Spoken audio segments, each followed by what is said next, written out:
And I'm going to be talking about utilizing current broadband technology for multimedia communication. What I'd like to do in the presentation this morning is keep it somewhat informal. Give you a little bit about my background. I've been in the television industry for about 30 years. I started off, unfortunately, in the sports business and kind of transformed into sports television. I had a lot of expertise and background in the cable, the startup in the cable industry. I'm currently on a telecommunications board here in the state of Illinois. But again, we want to keep it kind of informal. If you have any questions as we go, please feel free to chime right in. And we're going to talk a little bit about the real key to broadband communication, that's streaming media. And with the current broadband penetration, it has enabled the widespread distribution of rich media content. Some unbelievable facts is the U.S. broadband market is expected to reach an estimated 56.9 million subscribers by 2008. If you take a look currently, as of the latest numbers in 2004, the number of high-speed subscribers in the United States grew by 35.4% to reach 32.5 million people. Back when I first got into the cable industry, everybody was like, "Are you crazy? What are you doing? Cable will never take off." Well, broadband and broadband communications is at a speed of about 6 times faster than what cable was adopted at. And as you can see, the breakdown of how it goes in regards to cable modem, DSL, fixed wireless, the different technologies that are available for broadband, you can see the percentage breakdown on that. Some other neat little tidbits about utilizing streaming media and broadband is the streaming media, online streaming media content grows by 10-fold every 6 months. So it's becoming very widespread, and it has become more popular than instant messaging, playing games online. Most people, 53% of Americans online watch a video clip or an audio clip on a daily basis. And ESPN, going back to the sports, ESPN, when they added video to their website, within the first 20 or 48 hours, they had 550,000 people sign up for broadband content. Rich media. Question. Yes, sir. How long will it take for that to have an impact and clog the pipes? There's because because of certain things that are happening on the back end of the internet, which I'm going to get into a little bit later. I don't think that's going to be a problem. The government actually has put out some mandates of what they would like to see as far as broadband by the year 2010. They would like to have enough capacity for an individual household to have 8 meg of connectivity, is what the government's goal is, by 2008. So again, when you take a look at what happened, when everybody buried all the fiber throughout the country, it had a certain capacity. Since they buried the fiber, though, they've been able to split the channels down, and so the available bandwidth currently through our major providers, companies like Level 3, they're not even touching a small percentage of their bandwidth. And the new internet protocol that's going to come out is going to even expand that even more. Yes, sir. Related question. I see what you're saying, but what about for the content providers, those colleges? Can we expect to have decreases of prices? Again, since I started out and I started was one of the founders of Digital One. Digital One also, my other 2 partners. One partner is Richard Andrew, whose family started the Andrew Corporation, who's one of the major. They're based here in Chicago, and they're one of the major telecommunications infrastructure providers in the world today. And then my other partner was with me in the sports business. It's Doug Buffon, who played for the Bears for 15 seasons and now is the afternoon host here in Chicago for the Sports Radio. And since we started the company, hosting was a major cost factor, especially again with media when we encode our files. You've got all these gigantic files that are sitting out there, and the bandwidth was expensive. Now, not only has the bandwidth cost dropped, at the rate that the internet is growing, the bandwidth costs are dropping twice as fast as the internet is growing. So that really is helping out. And not only is the bandwidth dropping, but the cost of storage is dropped tremendously. And there are quite a few companies now that provide enterprise solutions for storage off-site, type facilities that are at the core of the internet and that type of thing. So they help you distribute quite a bit. So again, I think the cost factors have changed tremendously. And from a content standpoint, as far as the equipment that we utilize to capture whatever rich media that we're going to be using, those items have dropped tremendously. This year, JVC has just come out with a new line of high-definition products that just blew the doors off. A couple of years ago, for the same equipment that we paid close to $1 million to get into the high-definition marketplace, you can get into for under $100,000 now into a high-definition system to be able to rebroadcast high-def through that same broadband connection. So again, I think that from every standpoint we're looking at, it's becoming more cost-effective to do. And the audience is there, and it's there at a lot quicker rate than we saw with cable. Which, again, with the difference of how quick cable was accepted and then how much quicker online users are going, it's in just a matter of minutes, online communities, bloggers, and now we have, over the last 6 months, the big thing is potting. They pop up every minute, and within hours they can have a community of thousands of people that are viewing that content. So that's something that they have to keep in mind.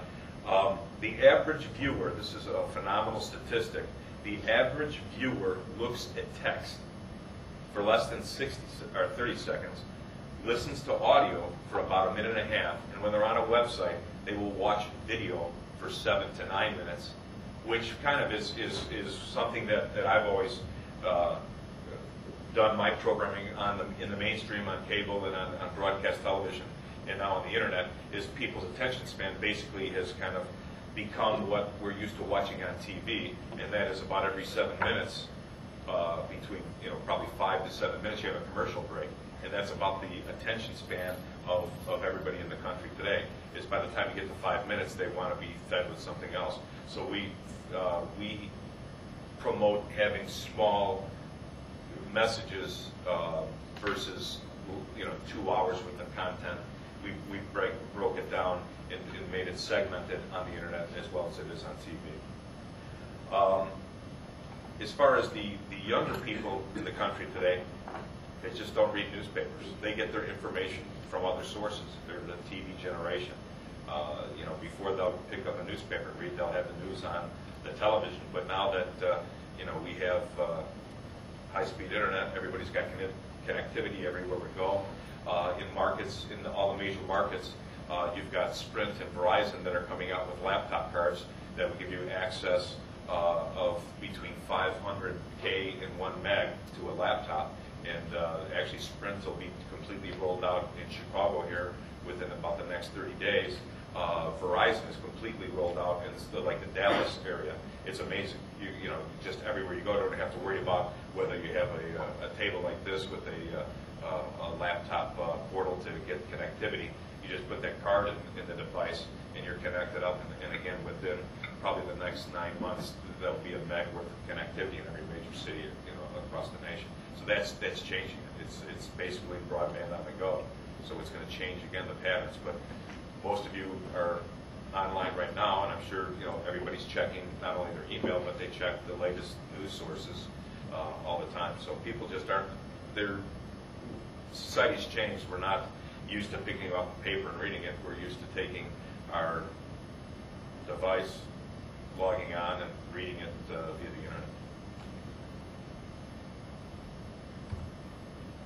A little bit about Digital One. Digital One, again, we started, everybody involved had a broadcast background, which is a little bit different than most of the companies everybody had that we dealt with in the industry. They mostly came out of the computer industry, we came out of the broadcast industry looking at the entire multimedia online content at a little different angle. And we've developed, besides some very low-cost economical tools to help people distribute their content, we've also developed systems for distribution of internet content. We have a proprietary satellite system that allows us to webcast virtually from anywhere in the world at a very extremely low cost versus the traditional method of using a standard television uplink truck, bringing it down at a facility, and then encoding it there. We actually encode it before it gets sent up to the satellite, and that way it ensures a better delivery system. So those are some of the things that we do. What I want to talk to you about a little bit today is a platform that we've developed that basically uses existing tools to help you better manage content online and get your message out. We've developed what we call a media player interface. And the reason we did this is again, as we were researching the products that were available, everybody has a different operating system. Everybody has all this other stuff. We want to make the big thing, I think, with what we want to accomplish online is to make that user experience when they come on as seamless as possible from our existing websites, and have less problems with choices that they have to make to get through to the content. So what we've done is we've created an interface template that allows for the incorporation. We never want if you have somebody on a website going to look at content, we never want them to leave the branded marketing that you have for your own particular universities, businesses, whatever using the streaming. And we wanted to incorporate a TV-like approach to that media. So we developed an interface that can be utilized with not just front-end tools for the viewer, but back-end tools to allow you to manage your content. Because again, as the internet evolves and as more people get into communications, what we want to do is develop the same tools that we had at the broadcast level for that person that was going to be doing streaming from a classroom or from any of these type of things. That way, the end user is more engaged because they're used to seeing TV-like interfaces. It keeps people involved and stuck at the website more. It allows us to do certain things while things are buffering, as far as we can also deliver mini commercials or things in between segments. And it allows us then also to play with the outside real estate as the timeline is going, and have ancillary things like links to various other sites or PDFs of what the video as it's playing along the timeline that you can have pop up and allow people to get that other content. The first thing that that we thought was very important is develop a system that went in and stopped the user, the average user, from having to make any choices. What we wanted them to do was the second they decided they wanted to watch a video, we want them to immediately be able to see the video and not have to make choices. What connection do I have? What flavor do I have? So what we did was develop within our interface a system compatibility wizard. So it goes in and it determines exactly what they need. If they need an Apple solution, if they need a Windows solution, and give them the solution that's most appropriate for the system. Again, allowing less problematic experience for that end user. The next thing we did after you got the person engaged into that front end was develop back end tools that again that you could use so you could turn your streaming effort into a micro TV station. Playlist management is no different than content management for the TV station manager. We're able to turn clips on and off at particular times. You can actually set up with the software that we've developed to be able to have a year's worth of playlist so that you can have your content online, turn it on and off on specific dates, to schedule those clips, rearrange the order. One particular day you might want your online content in a specific order, the next day you might want that changed.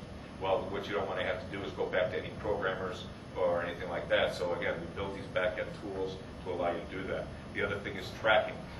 You're able to track every step of the way when somebody is on that media to see how long they watched it for. Did they watch the entire segment that you wanted them to watch? Did they receive 100% of that segment as far as the data that was transmitted? What connections they hooked up with. You know everything about that user, just like having Nielsen ratings in a box. The nice thing about this is they're instantaneous feedback so that you know what you're doing. It even goes down to where you can tell what resolution that person is watching that media on. And all these things are important. And again, they're important. We learned they're important from all the work that we did initially with TV, with cable, and trying to find out what the audience or the people that are viewing your online content want to see. There's just a little view of what that interface looks like for the back-end tools. In addition, the nice thing, again, that we never had with regular media distribution is the fact that we can now take a certain clip and we can email that clip seamlessly to someone. And we can email different lists of clips, and all this is built into that back tool set, so that the user receives a rich HTML email in their mailbox, has a personalized message on it, so you can take in, bring in, import in a database list, and send personalized messages along with those video clips.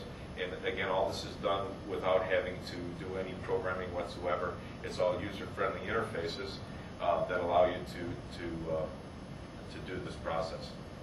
It's basically a three-step process. And then, again, the nice thing about this is when you develop content, when you're utilizing it to train people, you want to know, have they watched that content, how long they watched that content, when they watched that content.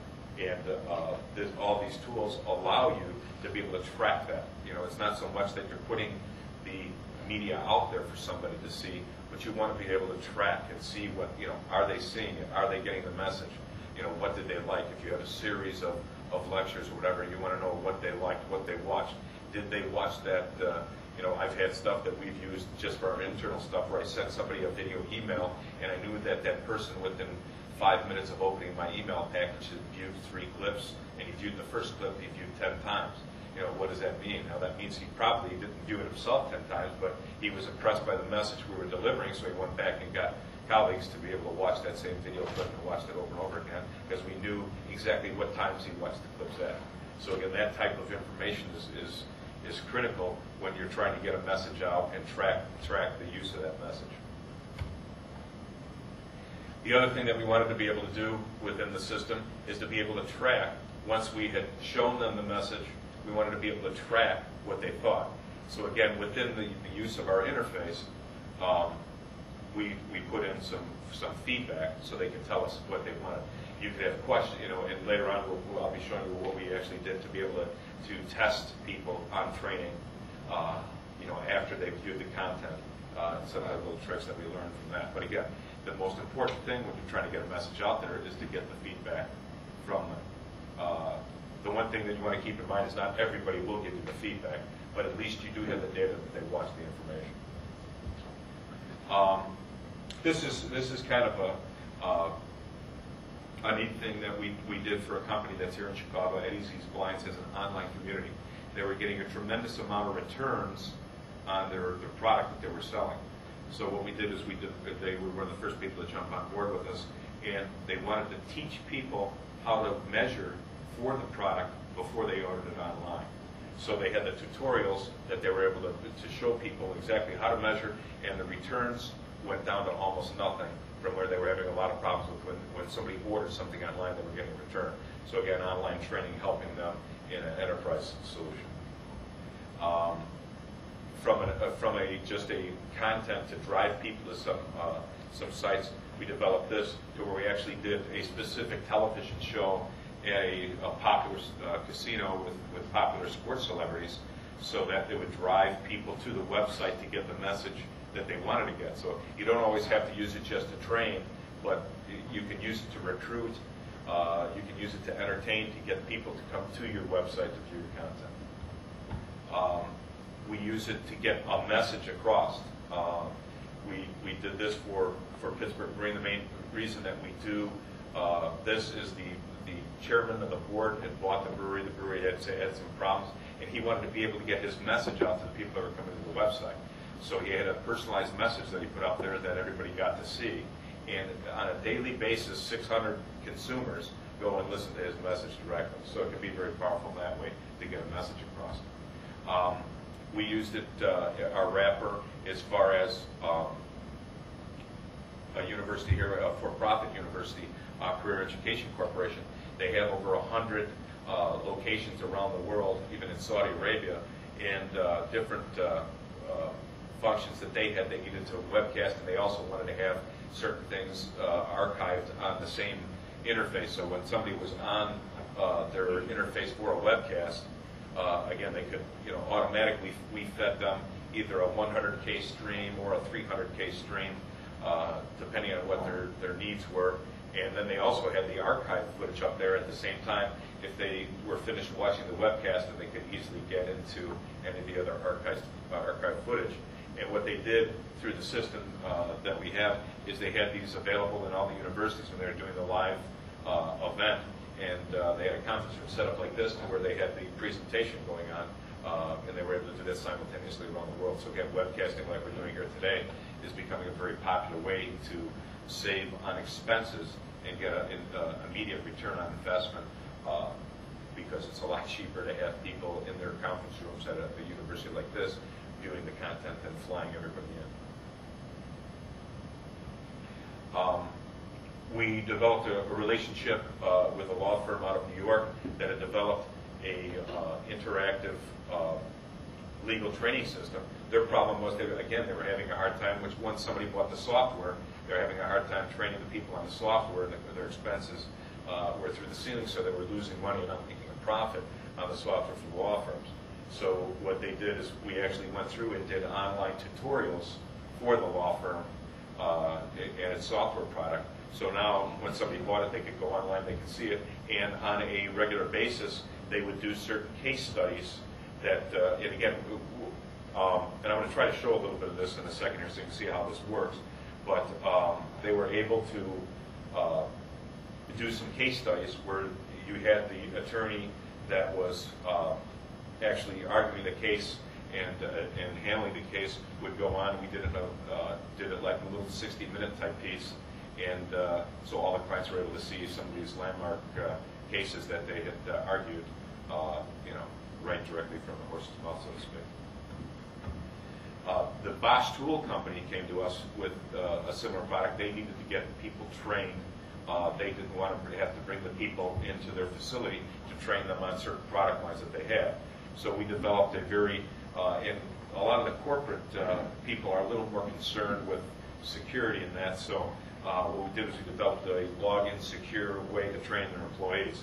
Once they logged in, again, we were able to take and know exactly what that person was doing. They had different courses that they could take. They would know whether they started a course, completed the course, hadn't started it yet. So the people that were in the administration knew who was taking the online course, what they were doing with it, when they started it, when they completed it. The course, it let the person know what the course, how far along they were in their course study. It mixed text with the rich media. It used our interface then to play that media, showing, it let them read a course summary, then it had the course video. Then after they were finished with the course video, it prompted them to take a quiz. And again, when we talked about earlier, what you can do with the timeline on the video is if they were to answer a question wrong, the program would automatically go back and take them to the portion of the video that explained the question that they got wrong, and then they would watch it either straight through or take them back to the test. Again, they're talking about the quiz. It would give the quiz. They have multiple choice answers. The second they answered wrong, they would take them back to where they got wrong, so they get that information correct. If they got it right, they would receive their green light and move forward. At the end of that, they would then be able to print out a certificate that they successfully completed that course. A big thing with content, again, we talk about acquisition. The first thing, of course, is acquisition of the content. Where you're getting it from. Once you have that content, you need to edit that content. And that's fairly straightforward stuff that we've been doing in the television business for a long, long time. The new thing on the block is once you have that content in the can, encoding it. And there's so many different ways to encode the video. From hardware encoders that even companies like Tandberg now make a Windows Media hardware encoder. And they're also using Windows Media now, not only for online, but for actual TV work. They're in the encoding power that Windows has created is allowing the regular producers to use Windows Media at a lower bandwidth to save on satellite space. So, again, we've kind of looked at encoding as more of an art form, as more of a TV art form than it is an actual system that's more scientific in nature. You have to feel the encoding, and there's a lot of variables to allow you to get the best possible looking content for your classes. Is anybody in the room? How many people in the room are actually streaming classes and content right now? What are you using for most of your input? How are you capturing your images? What type of equipment? TV cameras. TV cameras, mainly like the one that we have set up here. Anybody else using any broadcast stuff? For big events, we have a courtroom class with basically broadcast quality cameras that we run through switcher and then run through the media. The one thing that we learned when it comes to encoding early on was that the most important thing is no matter how you're acquiring it. But I mean, even Bill Gates, I think, at one of the seminars I went to with him, we all talked about garbage in, garbage out. I don't know how many people are familiar with that terminology, but it really does affect the overall quality of what you're doing. So regardless, you want to try to get it in as pristine and clean as possible, as digital as possible, and you want to keep from converting it up and down too much. We developed a system that allowed us to go and do live webcasting, and we encode on the premise and take that encoded video and send it through our satellite systems encoded, keeping the quality up. What was happening is the majority of people are doing webcasting. They convert it, send it through the satellite, then they reconvert it back to video. Then from that, then they encode it. So there's so many up and down, it would affect the overall quality. So again, that's something that as you guys are doing this, you really need to keep in mind is try to keep from going up and down with the content, converting it too much. One of the things that our system that we've allowed to do, again, for this type of group, what I refer to what we've developed is an inexpensive software system that helps you with content management. After you encode it, it allows you to FTP it into the system and then control it and manage that content from that point. We have taken the system and put the system on people's servers within, behind their firewall for intranet, but we also offer a very low-cost, high-end hosting service. We actually have a facility that's below level 3 here in Chicago, and we connected fiber to their main POP into the internet, which level 3 is the only IP protocol network in the U.S.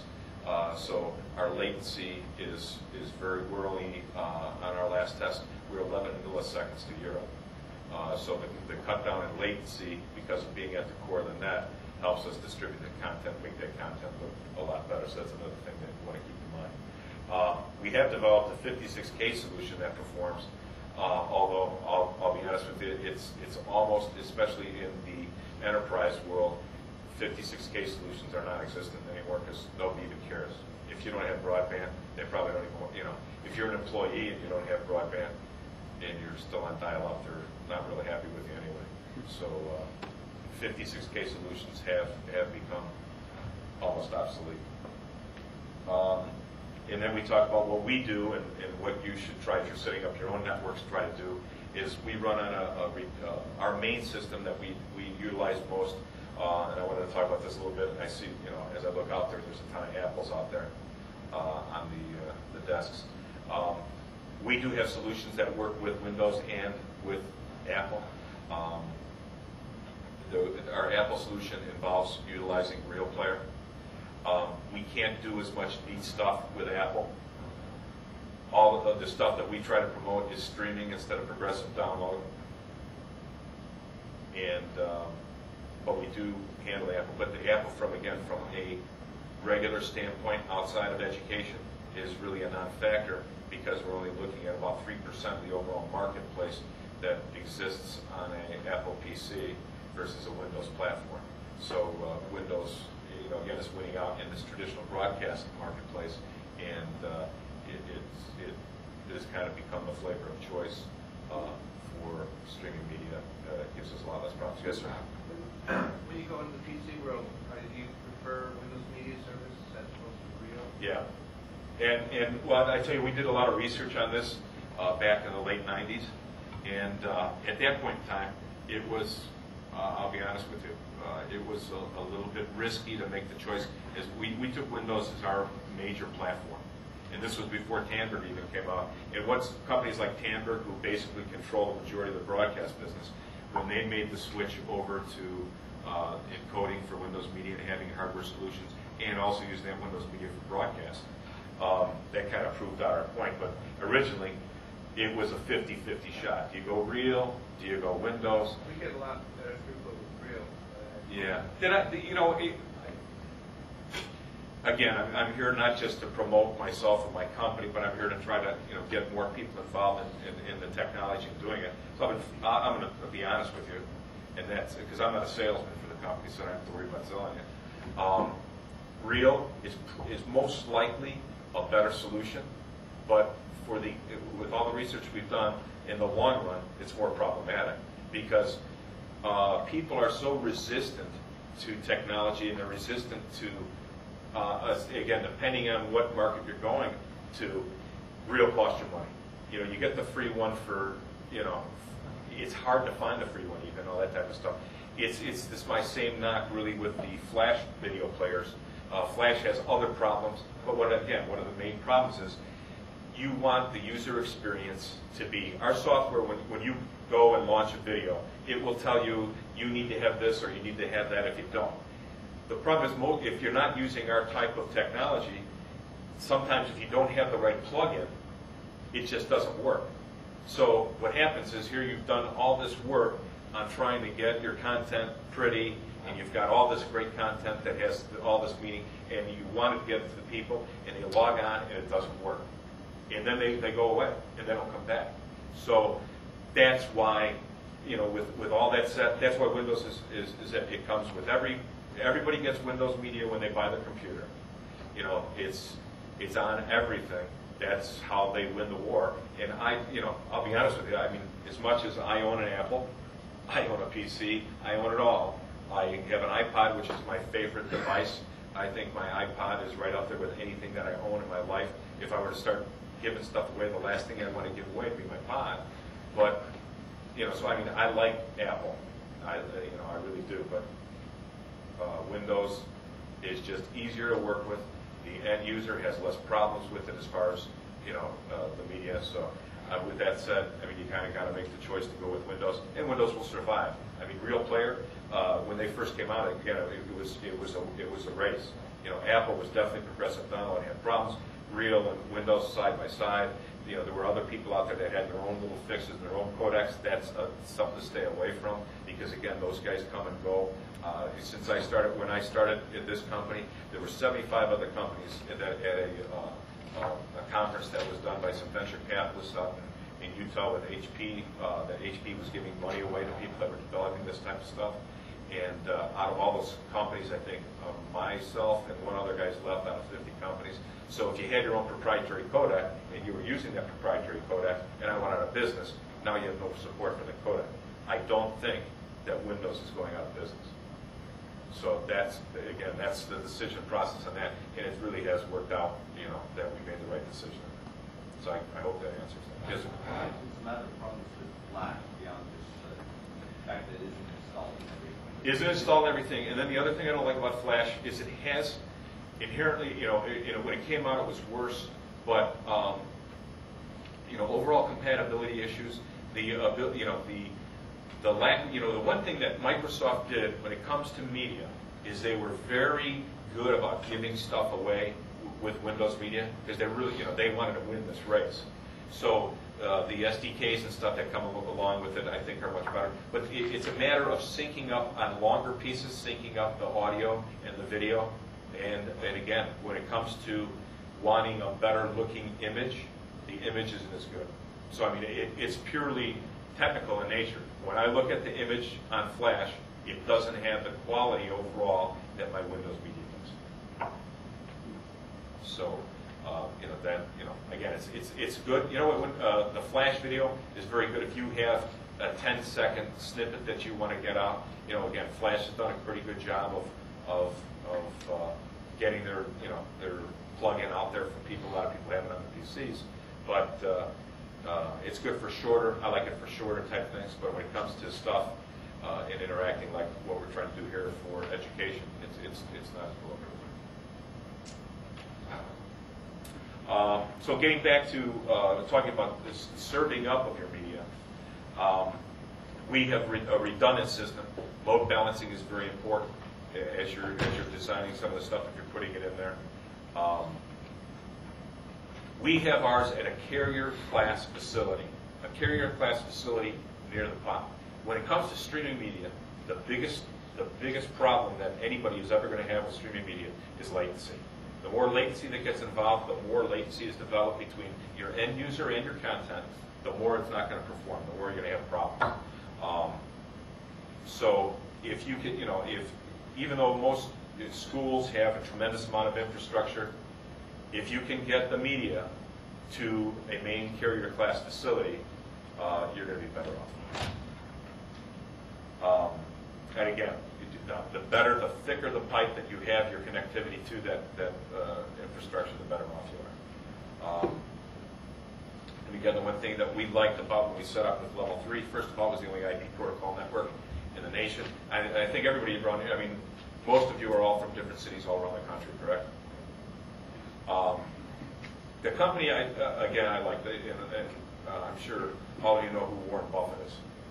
And Warren Buffett makes some tremendously good economic decisions.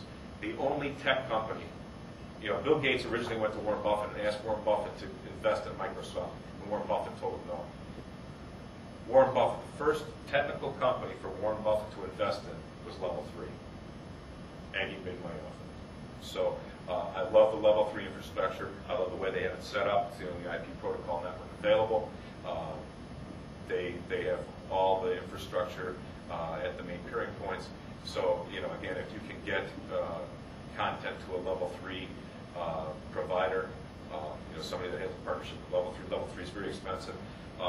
We were the first cabinet at Level 3 here in Chicago.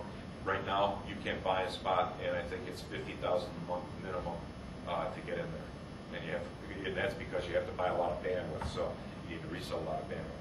But there are providers, there are people, if you're looking at outside sources to host media, to be on that Level 3 backbone and that infrastructure is something to definitely keep in mind.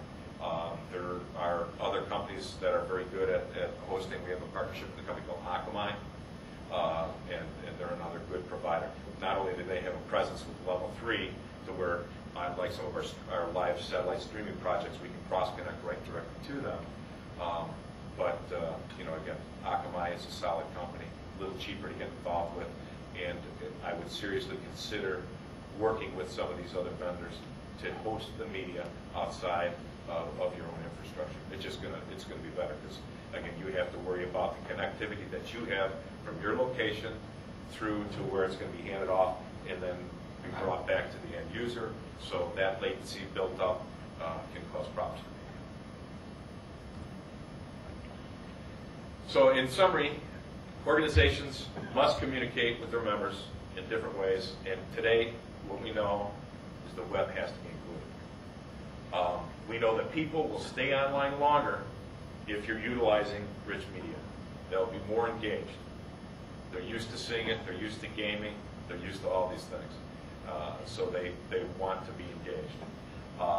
Everybody, our people now have a very easy access to high-speed connectivity. And utilizing this infrastructure, utilizing streaming media, rich media, allows you then also within your intranet situations, it allows you to take that same content that you've developed and be able to stream it, through your intranet very easily using that same technology that you would stream then to the internet. The other thing is, again, we've put together a company that offers a couple tools to make your job easier of getting your content out there. And I'd be happy to talk about individual stuff afterwards. What I'd like to do now is basically get out of this. And I'm going to just bring up a real quick, I'm going to access the internet here. And let you watch. This is the system wizard. It detected my connection. It detected what device I'm on. Now it's buffering them. We're doing that little JavaScript that shows you our little commercial in between here. Turn your website into a dynamic, custom-designed multimedia showcase. Digital One's streaming media solutions provides a user-friendly, interactive interface that engages. This is a 300K stream that we're viewing. Audio and video delivery to the desktop. Digital One can maximize your presence with true video on demand, seamless integration into your existing website graphics, a large streaming video window, user-friendly controls with television-like video interface, full control over all streaming video content, branding, and advertising opportunities. Digital One's media playback interface is a dynamic communication solution that will make your online presence far more interesting. What I'm going to do is, while we're watching this, is I'm going to force it to full screen for you. Speed and System Wizard eliminates the guesswork for the end user by performing a system compatibility check to detect the connection speed, operating system, browser, and media player to ensure an optimum multimedia experience. The Media Control Center, which works behind the scenes of the player. This is probably coming on about 288K. For performing routine management tasks. And you can see here that that we can even show text from computer graphics. And again, that has to do with the encoding and some of the stuff we're doing on that end. Is the video mailer. These easy-to-assemble emails provide your custom look with direct links to video clips on your media site, plus the ability to personalize the message being sent to any demographic or market. The video mailer can be fully integrated to existing email lists and provides immediate statistical information. This is streaming right now from level 3 and then coming through the network here at CALI. Media Control Center is an easy-to-use format that provides powerful media management and data to measure the effectiveness of your streaming media initiatives. Business to business, business to consumer, internal or external communications, Digital One can help you optimize your reach and investment for today's internet strategies and applications.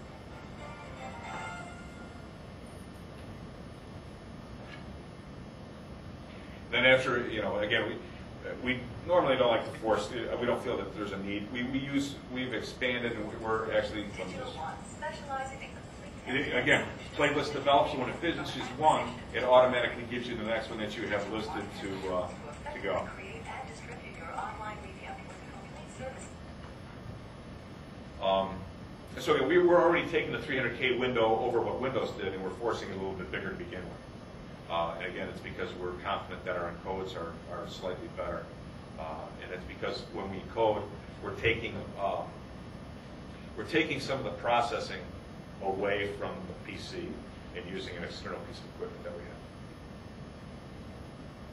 So it doesn't have to do as much work, because even with the dual processors and stuff like that, especially for live streaming, there could be some problems. You get a lot of glitches and stuff like that. And then again, cutting down the latency helps. Are there any questions? Can I answer any questions about that? So your product is a combination of hardware and software? We basically have a software product. Then when it comes to encoding and stuff like that, we do have some, we don't actually have a product. We just have, through the years, figured out how to do it a little bit better. Because again, when you talk about companies that understand streaming media, the majority of our competition is, kind of down, and our model's a little bit different. We sell the management, our management product or our MPI. We sell that extremely inexpensively, comparatively. It's a product similar. I don't know if anybody's familiar with a company called a Feed Room, but they're, Feed Room and Yahoo Broadcast are very similar in their nature. They're similar tools to what we've built. They don't have the back-end infrastructure tools that we've put in. And when we just recently quoted out to do a custom interface, again, we want, as you saw all those examples, we're letting you take your web presence, whatever it is, and actually mimic it within this wrapper.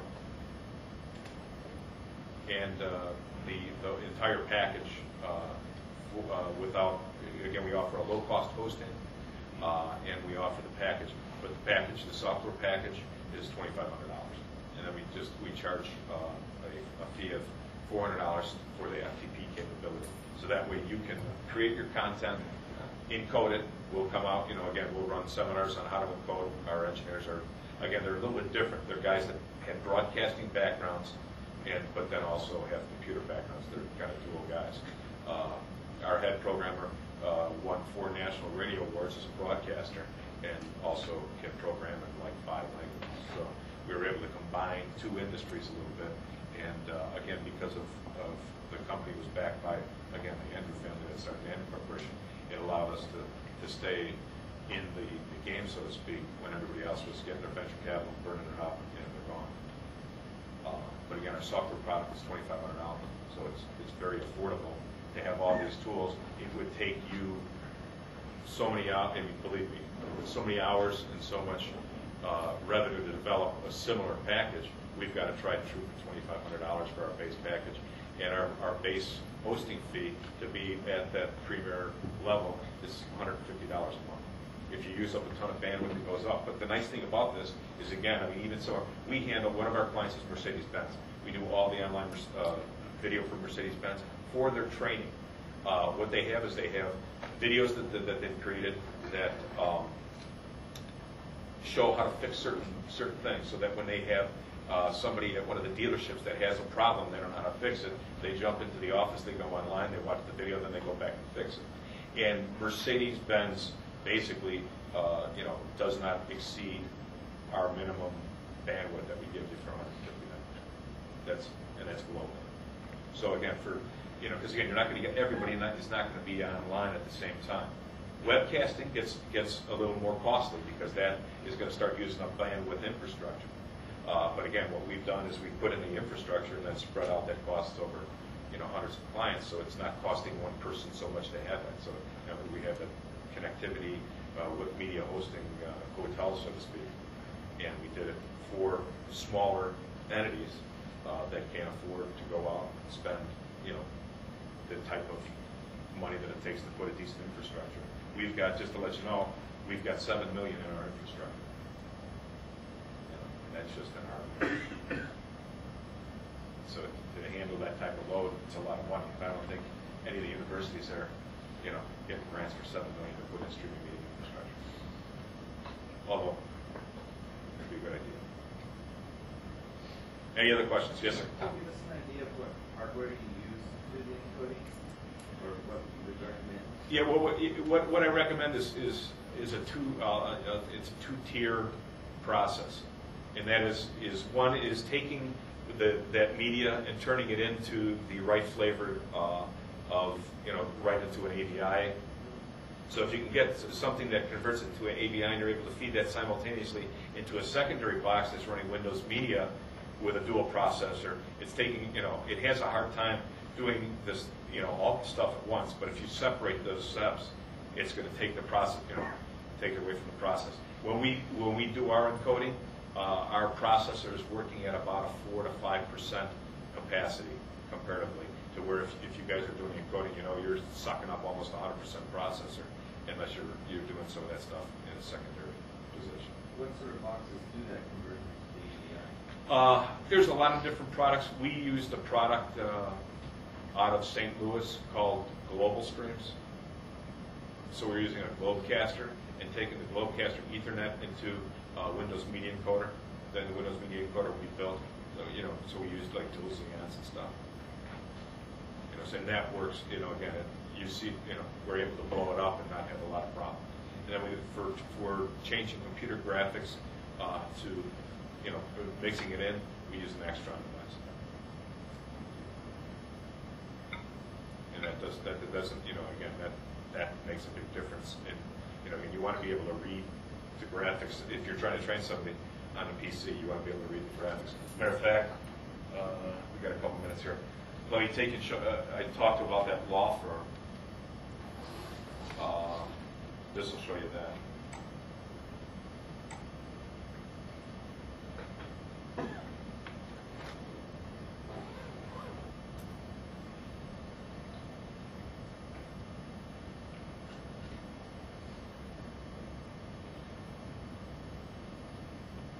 Okay.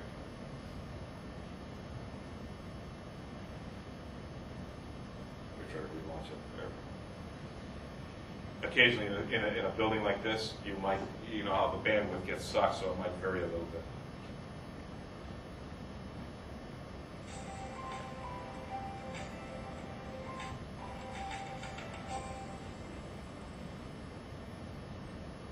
Hello, my name is Jonathan Lotmacher, and like some of you watching this presentation today, I'm a lawyer whose practice is concentrated. Another big thing when you're doing the content is lighting, guys. Lighting. Dallas, Texas. I've developed an interactive computer software program called Wealth Transfer. To set up the shot that we did there, to set up that shot probably has 2 hours worth of lighting and gaffing equipment and stuff like that. We probably got, you're using about $10,000 worth of lighting to get that shot. To reduce delivery time of documents to our clients. It also increases department profitability. We'll be working with Jonathan and Mike Graham in about a week down here. There's a big legal conference in Chicago. We'll be doing more content for This their software sites. is not a pick out a particular clause and put it into a particular document system.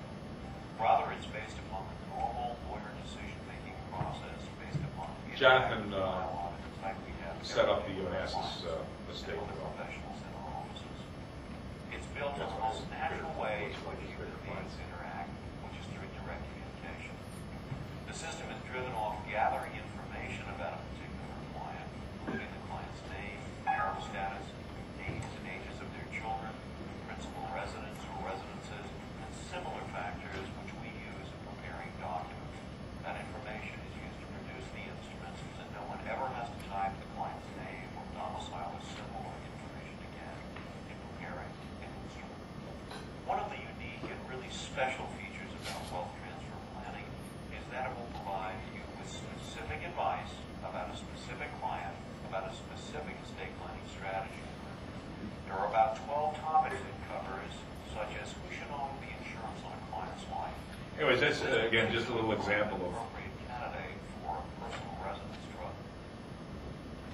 On our basic package, we keep the windows usually in the same place. The clips are on the same side.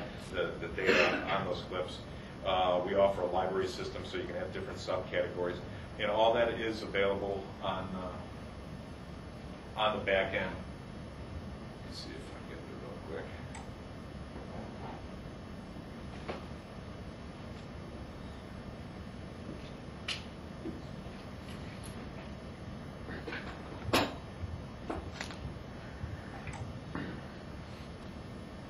Okay, you won't allow me to get into it because I'm coming from an outside source.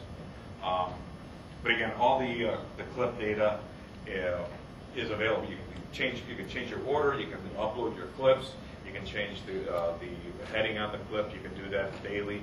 Again, sometimes it might help you to call a class or a clip something, and then the next day you want to change the title and see if you get more traffic, that type of thing. So again, all those tools are built right in. Yes, ma'am.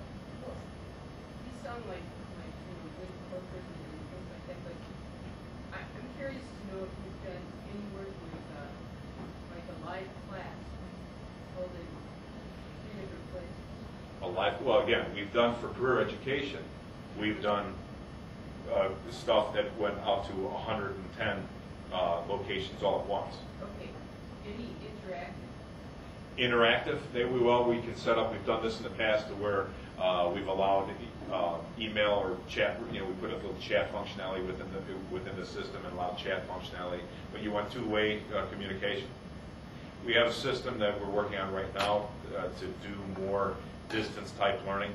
It's just we don't have the bugs worked out yet. It'll be a very sharp collaboration system. I just have one comment about your Windows only format. Well, again, we're not Windows only. Oh, well, yeah, I know you said, I tried to go into the sample and it said that the Mac OS wasn't supported. Now, all I'm saying is, right, we do about 3% of the markets, right. Correct. But the problem is that what I'm finding is that our students, younger people, the percentage seems to be much, much greater. Yeah. So maybe 3% in the whole world, but in Students, our right. Law schools, they have a lot more. Oh, again, well, by the even what's it? if it's We do 10%. have a system. Again, it's more expensive. Yeah. It's more expensive, and there's more back-end work needed to be able to do Apple. But for the music industry, which again, the creative industry is, that's really dominant in Apple. So we have a system that works and with certain clients, we build that portion for them. But the big difference is it's not $2,500 product because the amount of work that has to go into the setup to get the same thing to work on Apple is big. So we do offer. Yeah. Get in the debate about it, but yeah. Just to say, yeah. From my point of view, I can't even consider something that doesn't. Right. And the percentage of Macs that are showing up is getting greater and greater. Yeah. But again, it's still kind of it's like I would if in my world I'd rather have Linux, but Well, in Mac OS is. Yeah. But we do offer the solution. I can't make it as cost effective because there's more back end to be able to do the same exact thing there. It takes me more time. With the Windows solution I'm in, we've got that. I can program it easy, pass those savings on to our users, and they've got a good, solid for mainstream America product that works, and it works all the time. Less maintenance. Yeah. Right. No, we're aware of that, but again, for the mainstream consumer, once we leave the law school world and go out to the real world, it changes scope. Companies like Kellogg's they're like, I don't even want to hear about that, or Bosch Tools. They don't. Well, as younger people start getting. Right. So thank you very much, everyone. If I can, I'll be around for a few minutes. If I can answer any other questions. Or I'd be happy to give you my card if you guys can call me at any time. I'm either in the office or traveling around the U.S. here. Thank you very much.